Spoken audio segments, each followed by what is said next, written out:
Okay, we're back. We're back for let's get me beanie fixed up. Sorry, we're back for another series of LS1 cam testing.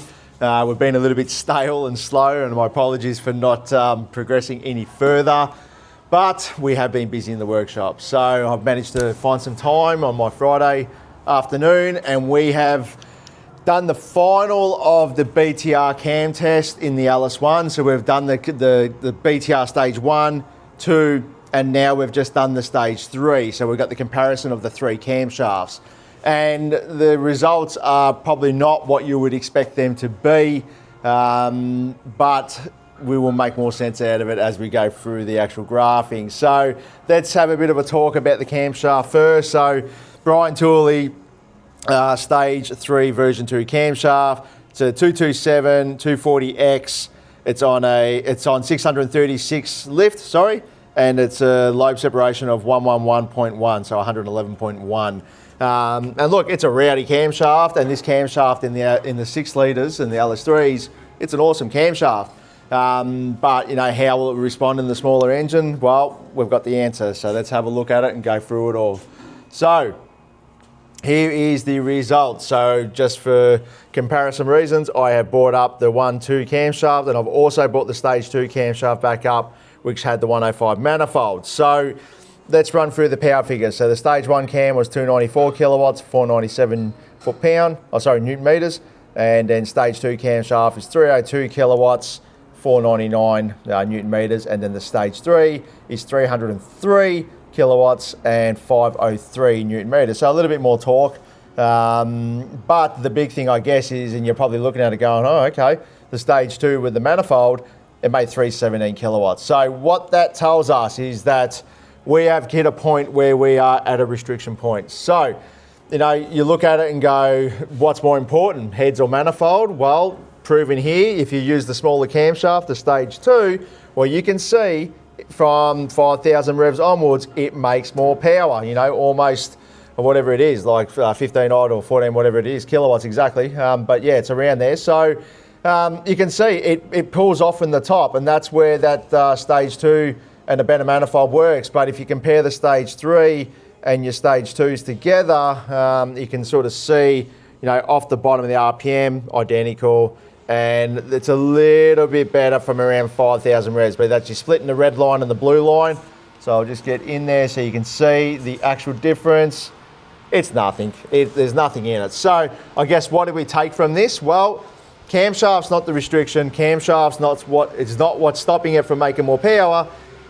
Manifold cylinder heads is where we're at. And if you've got stock cylinder heads and you've got your hands on a fast manifold, well, it's good money spent, because as you can see, smaller camshaft, better manifold, more power, more torque.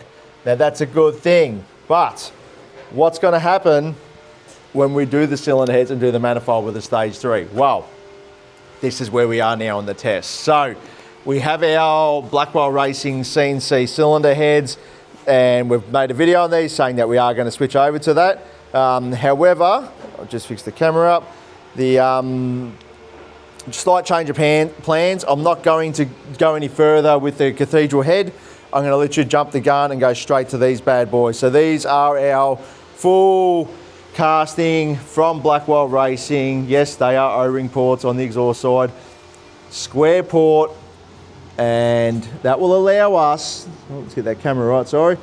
That's going to allow us to run the 6 litre manifold. Now, if you follow me what's going on here, you will know it's going to be better. So we killed 2 birds with 1 stone in this scenario. So what it allows, A, we get a manifold upgrade at the same time, and B, we get our cylinder heads. So now you could leave it as it is now, throw a set of cylinder heads on it, leave the standard manifold and throttle body. You're still going to limit yourself. You're going to get more power with the heads. There's no doubting that. You will make more. But you will make even more again with the manifold. So my theory is that if you're going to go down that path and just do the heads and then go and buy a manifold, well, you're in that position where you're spending similar money. You might as well buy these cylinder heads, get your hands on a 6 litre manifold, and you just got even a lot more better. So, but I could be wrong, because the square port on the smaller engine might be a problem. But lucky for us, is that we can get these cylinder heads made with the Cathedral port. So this is the first stage of testing our new cylinder heads from Blackwell Racing. And yeah, I guess the moral of the story is with this one is that, yeah, the stage 3 camshaft and the stage 2 camshaft, they are splitting hairs across the power graph. Ultimately, if you've already got a stage 2 camshaft in your LS1, I wouldn't go rushing out to put a stage 3 in it because it's a total waste of time unless you're going to do your inlet manifold or throw a set of heads on it.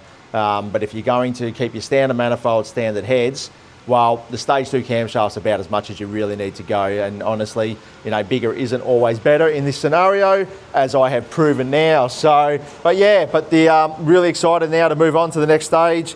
We're going to get young Charlie, our apprentice, to start ripping all the heads off and start preparing the engine for these bad boys. Cannot wait to see how these work and how they respond. As you can see, they are a beautiful bit of gear. I'll just get the, sorry, I'm just going to lift the heads up so you can see underneath as well. You know, so yeah, beautiful piece of gear. We'll be able to do whatever we want when it comes to compression. You know, just a really nice, sorry about the camera there, just a really nice cylinder head. So, but yeah, look, going to be a great thing. I guess that's the end of our standard heads on the LS1 development and testing, and it's now time to rip the heads and get into it. So enough rambling, let's get the show on the road, let's get it apart, and hopefully it won't be too long between the next video. But the next video is going to be the biggest eye-opener of the lot, and I cannot wait to see. It's either going to be absolutely amazing or a total flop of a disaster. So, but the only way to make an omelette, as they say, break a couple eggs. So let's go break some eggs and see if we get an omelette. Thanks for watching, guys. Let's see you on the next one. Bye.